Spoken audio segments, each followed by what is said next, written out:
बिस्मिल्लाहिर्रहमानिर्रहीम। आज हम सेक्शन 76 चैप्टर सेम है, प्रीवियस वाला चैप्टर है of the processes to compel appearance. जब एक आदमी को कंपेल करना है कि वो हाजिर हो तो उसमें जो डिफरेंट प्रोसेसेस यूज होते हैं, समन है, वारंट है, बेलेबल है, नॉन बेलेबल है, और उसमें क्या उसके प्री रेक्विजिट्स हैं, लीगैलिटी इलीगैलिटी, कौन सा वारंट लीगल है कौन सा illegal. So today in this lecture we would be starting from section 76 CRPC। आप जानते हैं कि 76 CRPC के तहत बेलेबल वारंट, हम उसको कॉमन पार्लेंस में प्रोफेशनल वकला साहबान जो लफ्ज़ यूज करते हैं कि बेलेबल वारंट है, तो इस सेंस में दो तरह के होते हैं, बेलेबल एंड नॉन बेलेबल।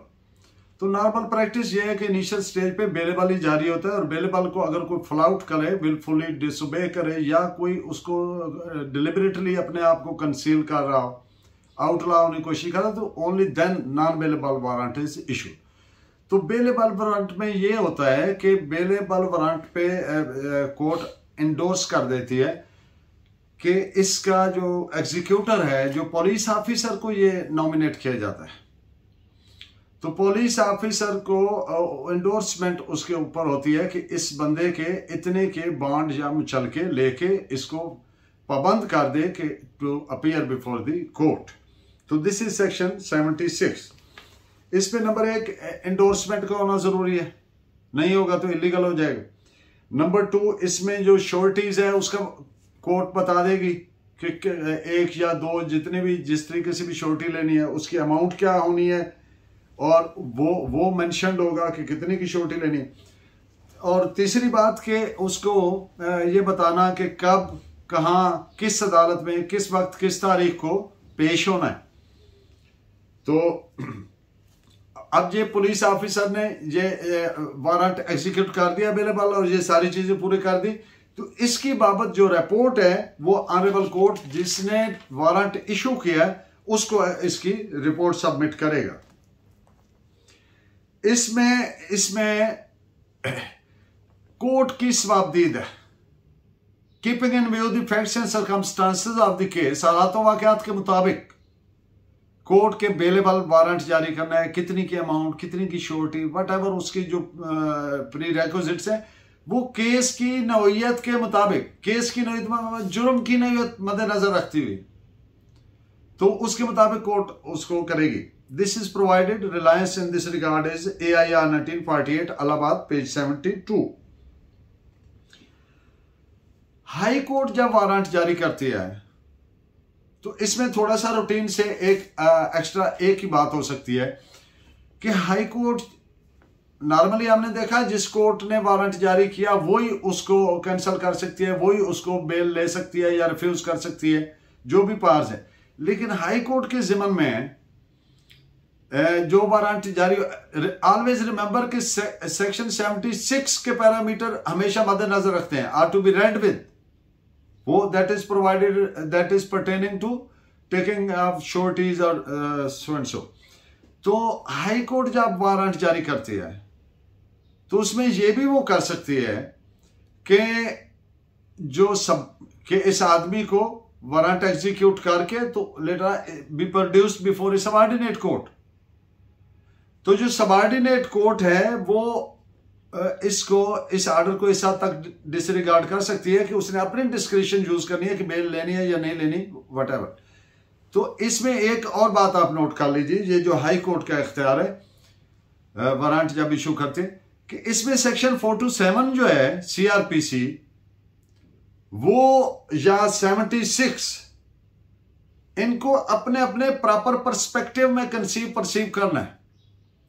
ये इनमें से कोई भी दूसरे पे ओवरराइडिंग नहीं होगी, otherwise it will be entailing paradoxical consequences, मुतजाद हो जाएंगे। तो इनको अपने अपने पर्सपेक्टिव में, इसमें कंफ्यूजन नहीं होना चाहिए। सेक्शन 427 सीआरपीसी और 76 में बोथ जो है उनके अपनी अपनी बात। जो श्योरिटी ली जानी है बेलेबल वारंट की सूरत में वो सिर्फ उस तरह से ली जानी है जिस तरह से एंडोर्समेंट के जरिए वहां पे प्रोवाइडेड है।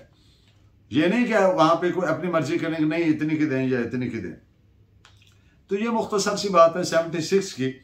अब जो 77 है वो एक अफर्मेटिव नेचर की सेक्शन है, डायरेक्टरी है इन नेचर। तो अगर वारंट जो है उसमें एक बात आ जाती है कि अगर फौरी गिरफ्तारी मतलूब है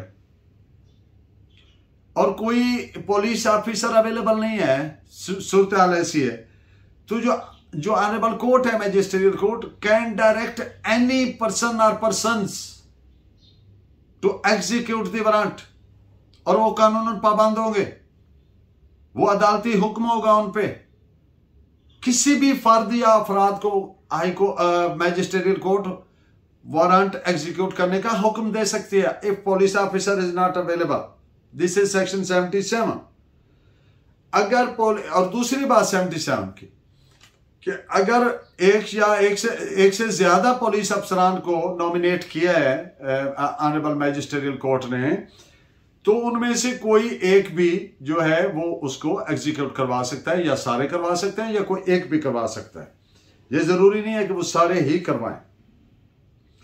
ये जो मैंने बात की कि ये डायरेक्टरी नेचर है सेक्शन 77 और इसकी सब्सटेंशियल कंप्लाइंट वुड सफाइस, और it is based upon the case law 1896 PUN-RE number 1 criminal part 1 DB का फैसला, डबल बेंच का। अब एक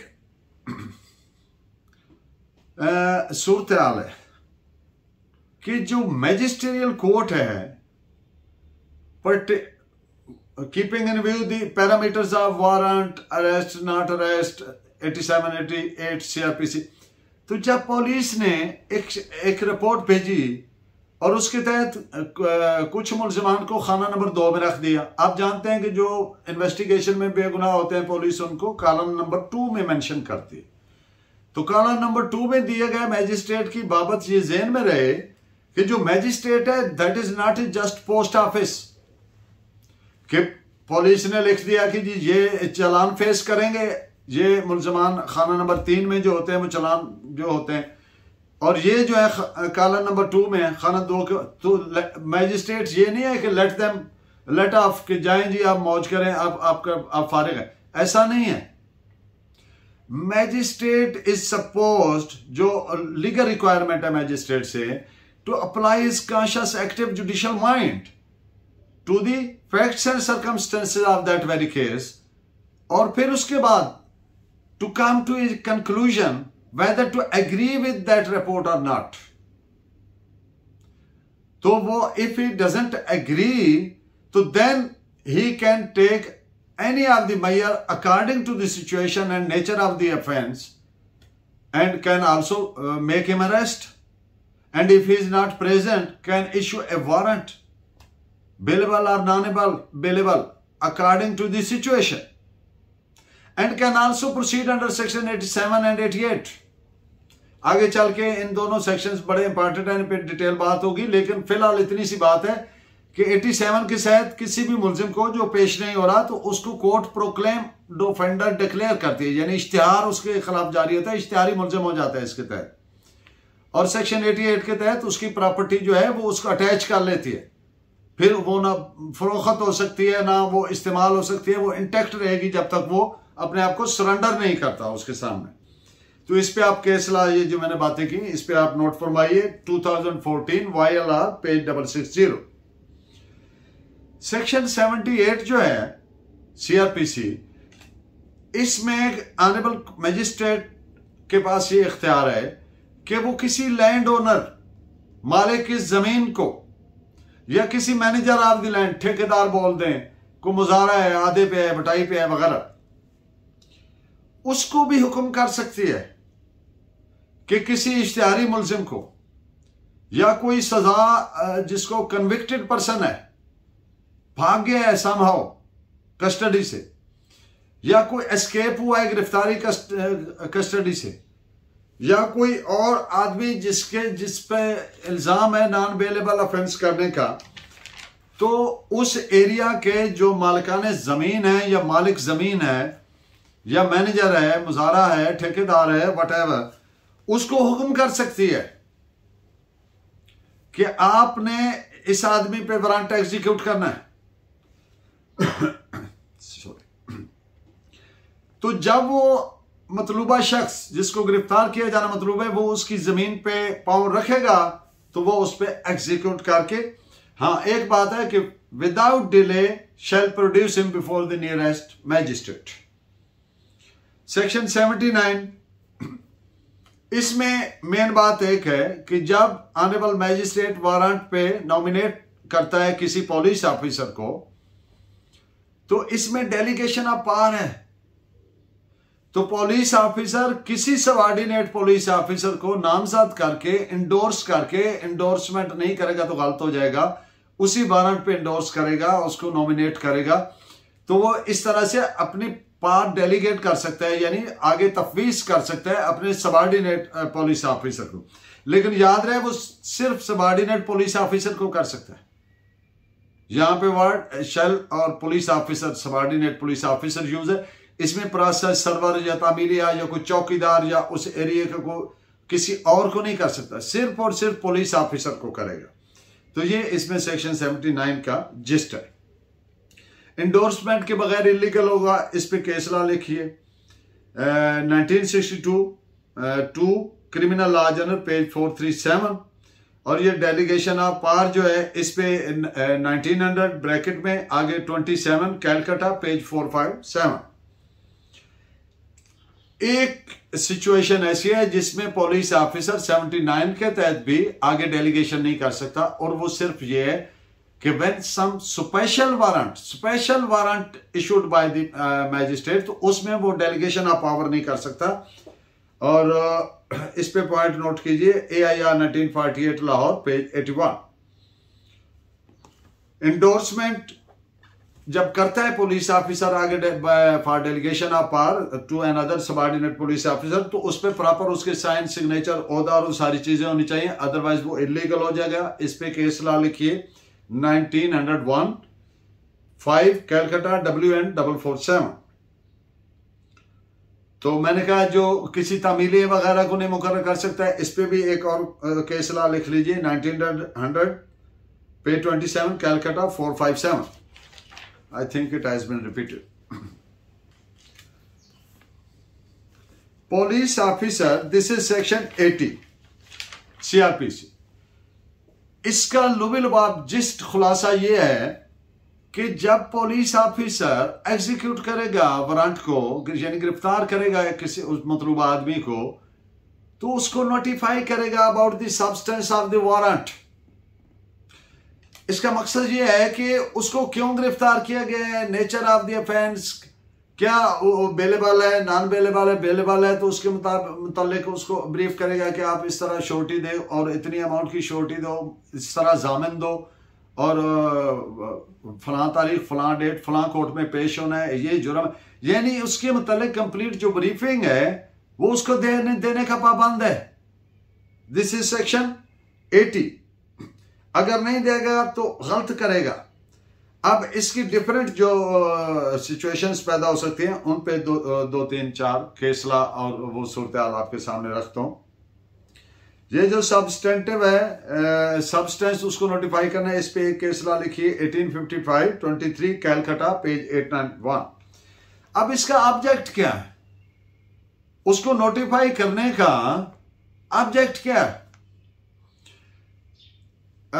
एक बात आप जानते हैं कि किसी फर्द को गिरफ्तार करना to be taken always to be taken a very serious step.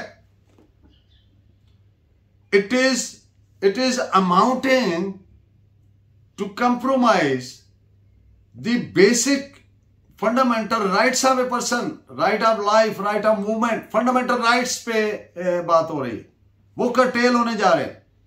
तो इसलिए जो गिरफ्तार होने वाला शख्स है उसका ये राइट है कि उसको नोटिफाई किया जाए।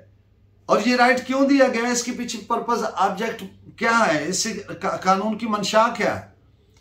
तो इस पे कानून की मंशा ये है कि कोई जालसाजी ना हो, कोई रंगबाजी ना हो, कोई इस तरह का तमाशा ना हो कि किसी को फेक वारंट के जरिए या इलीगल वारंट के जरिए उसके फंडामेंटल राइट्स को ना प्रेजुडिस या जेपरडाइज किया जाए।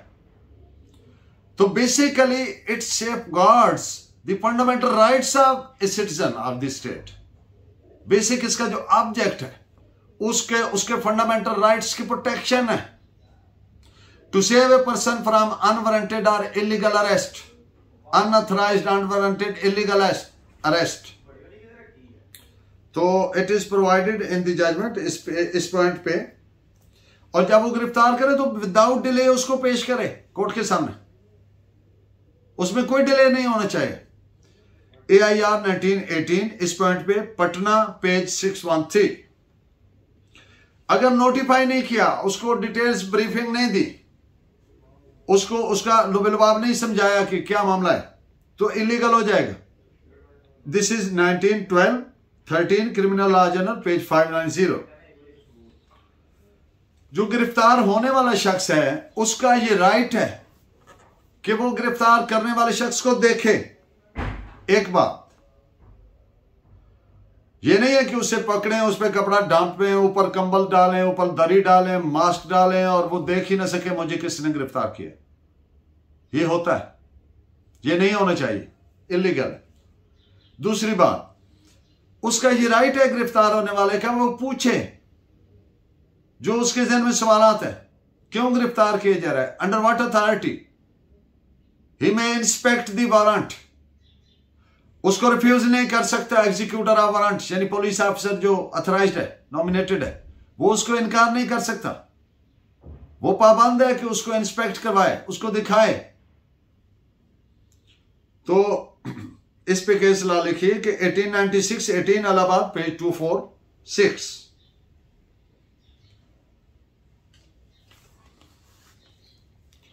Section 81 specifically provides the thing I have earlier stated के जिसको गिरफ्तार किया उसको विदाउट डिले पेश करे। तो इसके लिए एक प्रॉपर ये बाकायदा सेक्शन है, दिस इज सेक्शन 81 कि गिरफ्तार शख्स को without any delay subject to the provisions of 76 हमेशा उसके साथ पड़ी जाएगी। यानी अगर वो बेलेबल है और उसको सिक्योरिटी लेके उसको रिलीज करके पाबंद करके रिलीज किया जा सकता है, वो सूरत अपनी जगह पे। अगर वो सूरत नहीं है, वो बंदा श्योरिटी नहीं देता है, कोई जामिन नहीं, या कोर्ट ने नॉन बेलेबल वारंट जाए, तो विदाउट एनी डिले फिर उसको प्रोड्यूस करे। This is section 81। अब एक बड़ी अहम सेक्शन आज के इस लेक्चर की अहम तरीन सेक्शन कह लें, दैट इज सेक्शन 82 कि पुलिस ऑफिसर जिसने वारंट एग्जीक्यूट करना, जो मतलूबा शख्स है जिसको गिरफ्तार किया जाना मतलूब है, रिक्वायर्ड पर्सन, उसको पूरे पाकिस्तान में उसका पीछा करके गिरफ्तार कर सकता है किसी भी जगह पे। अब ये बहुत बड़ा इख्तियार है। This is section 82। और पूरे पाकिस्तान से मुराद including AJK, Azad Jammu and Kashmir, वो भी इसमें शामिल तस्वर होगा। वहां भी अगर मुलजिम चला जाता है तो वहां से भी पकड़ सकता है। इस पे केस लॉ भी नोट फरमाइए। AIR 1972 supreme court page 963, 1992 criminal law journal 3866 and 1992 Allahabad LJ 1002 DB double bench का फैसला है। ज़हूर इलाइस केस में, चौधरी ज़हूर इलाइस केस रिपोर्टेड है 1975 Pakistan criminal law journal page 1413। इस केस में यह हुआ था, चौधरी ज़हूर इलाइस केस में, कि जो वफाकी हुकूमत थी वो और सूबाई हुकूमत अलग अलग हुकूमतें थी। तो वफाकी हुकूमत उसको पकड़ना चाहती थी और वो सूबाई हुकूमत के पास था। सूबाई हुकूमत उसकी गिरफ्तारी से इत्तेफाक नहीं करती थी, उसको ले जाने से। वफाकी हुकूमत अपनी टेरिटरी में ले जाना टेरिटोरी जुरिस्डिक्शन में ले जाना चाहती थी क्योंकि कोर्ट उधर थी। तो यहां पर ओवरराइडिंग पावर है वफाक के पास, यानी सूबा अगर उससे इत्तेफाक नहीं भी करता है रिमूवल का, कि एक आदमी को पंजाब से सेंटर में ले जाना है या बलूचिस्तान में ले जाना है या सिंध KP में ले जाना है और पंजाब में वो आदमी है, तो सूबाई हुकूमत इत्तेफाक नहीं भी करती, तो जो एनफोर्समेंट लॉ एनफोर्सिंग एजेंसीज हैं अंडर सेक्शन 82 CRPC उसको ले जा सकती हैं। तो इस पॉइंट पे ये it is popularly known as a ज़ोरेलाइज case, 1975 criminal law journal page 1413। अब ऐसी सूरत में जब एक आदमी को ले जाना है और सूरत हाल यह है कि सूबाई हुकूमत उससे इत्तेफाक भी नहीं कर रही, वो चाह भी नहीं रही है, लेकिन even then the provincial government be डिप्टी bound to ensure the safety and security of that very person who is supposed to be removed from that province। वो कोई सी भी सूबाई हुकूमत है तो वो पाबंद है कि उसकी सेफ्टी और सिक्योरिटी को भी इंश्योर करे डेटिन्यू को, जिसको पकड़ कर उधर ले जाने। This is provided, Reliance is placed upon 1999 Pakistan criminal law journal page 1121। अब एक और केस आपके सामने रखता हूं कि एक खातून ने पिटीशन फाइल किया सुप्रीम कोर्ट में। उसने कहा मेरा खामन पंजाब में है, उसके खिलाफ बलोचिस्तान में मुकदमा दर्ज और वारंट है और वहां से गवर्नमेंट उसको अथॉरिटीज पकड़ना चाहती है, रोका जाए। तो उसने इन्वोक किया आर्टिकल 9, रेड विद किया article 9 of the constitution, and you know that provides the fundamental right pertaining to security of a person. तो सुप्रीम कोर्ट ने देखा कि इसमें जो अथॉरिटीज हैं they are performing their functions within the parameter of law, keeping in view section 82 of the CRPC, कि वो ले जा सकते हैं, सेक्शन 82 ऑथराइज करता है। तो then the supreme court held कि they can not be restrained from performance of their duties. The Article 9 of the Constitution is not going to be adversely affected or prejudiced। क्यों कि section 82 CrPC के तहत दोनों बातें आ गई। जिस सूबाई हुकूमत की हदूद से ले जाया जाना मकसूद है वो पाबंद है उसकी सिक्योरिटी को इंश्योर करने की और सेफ्टी को, और फिर जो जहां पे दूसरे प्रोविंस में या सेंटर में ले जाना है तो फिर उसको ये इख्तियार है, ये ओवरराइडिंग पावर है सेक्शन 82 में, वो ले जा सकती है। तो जब कोई इलीगैलिटी नहीं है तो petition was declined. This is reported as 1998 SCMR page 2642। एक और बात, अब एक आदमी को पता चला कि वो तो बैठा है एक प्रोविंस में, दूसरे प्रोविंस या कि उसी प्रोविंस के किसी फार ऑफ एरिया में उसके खिलाफ कोई FIR या FIRs है और ही स्कैर्ड, ही एप्रीहेंड्स, उसको खदशा है कि मैं वहां तक पहुंच भी नहीं पाऊंगा और मुझे रास्ते में ही गिरफ्तार कर लेंगे, तो वो प्रोटेक्टिव बेल ले सकता है। तो ये सेशन कोर्ट को इख्तियार नहीं है प्रोटेक्टिव बेल का, सिर्फ हाई कोर्ट को इख्तियार है। तो वो अपनी कंसर्न जो हाई कोर्ट है उस प्रोविंस की, उसमें पिटीशन करेगा फॉर प्रोटेक्टिव बेल और कोर्ट उसको प्रोटेक्टिव बेल देगी, सो दैट कि वो आदमी to enable him to appear before the concern court. क्योंकि जब एक आदमी is ready and willing to surrender before the process of law तो उसको लॉ एनेबल करता है, उसके लिए आसानी पैदा करता है। 1990 Pakistan criminal law journal page 617, ये प्रोटेक्टिव बेल पे। And in the end of the today's lecture we would be discussing section 83 of the CRPC कि अदालती हदूद की से बाहर, यानी एक जिला के मैजिस्ट्रेट साहब ने वारंट जारी किए, किसी दूसरे जिला में आदमी है, तो ऐसी सूरत में 2-3 इवेंचुअलिटीज हैं कि वो कैसे करेगा। वो नामजद भी कर सकते हैं, लेकिन ऑर्डिनरी प्रैक्टिस और प्रॉपर कोर्स ये तस्वर होगा कि वो बाई पोस्ट उस जिला के कंसर्न मैजिस्ट्रेट को बाई पोस्ट वारंट सेंड करें या उस जिला के कंसर्न DSP को सेंड करें। अगर DSP को गए तो वो जाके मुतलका मैजिस्ट्रेट साहब के सामने पेश करके वहां से इंडोर्स करवाए और फिर उस आदमी को और उस पर अपना नाम पता कंप्लीट दर्ज करें। वो जो वारंट की वो या ऑलरेडी डिस्कस्ड प्री रेक्विजिट्स वो सारे कंप्लीट हों और फिर ये उस शख्स को गिरफ्तार करें और उसी तरीका से जो यानी कोई उसमें इलीगैलिटी ना हो, जो लॉ की रिक्वायरमेंट्स हैं वो पूरी की जाए और बिला ताखीर उसको पेश करें उस अदालत में। तो hope my lecture remains beneficial for you and in the next lecture very important sections would be shared with you. Keep guiding me. Thank you very much. Allah ने के बाद।